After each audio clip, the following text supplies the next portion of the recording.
As a physical therapist, knee pain when walking down the stairs is one of the most common complaints I see. So why does going down the stairs cause so much pain, often in the front of the knee?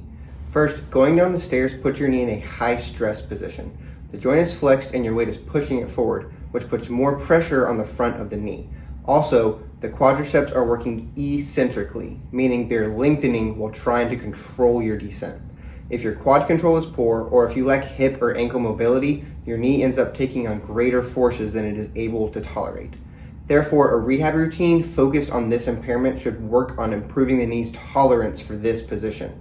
Regardless of what specifically is causing the pain, the goal is to restore load tolerance, control, and confidence. Here's a progression I use all the time for clients with pain going downstairs.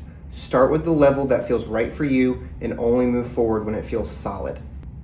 Having poor ankle mobility can play a big factor in our ability to walk down the stairs without pain or limitation, so this is a great place to start. Terminal knee extension is a great place to start to introduce loading to the quads in ranges where we typically have pain, but without putting so much pressure on the front of the knee. If you don't have a band set up like this at home, you can try rolling up a towel and using that as resistance against a wall. Tempo squats are a great place to start to work on that eccentric control that is required of the quad to control your descent going down the stairs. Now we start getting more specific to stairs with step-ups, but without the stressful eccentric demand of stepping down.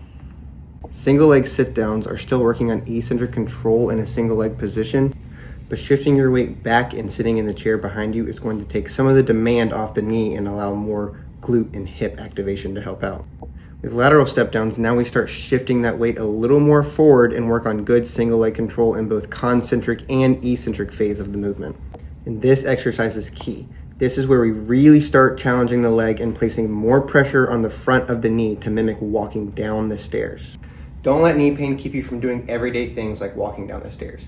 With the right progression, you can rebuild strength, control, and confidence. If this was helpful, subscribe for more no-fluff, evidence-based pain rehab strategies, and check out activeindependent rehab.com, link below. Let's get moving.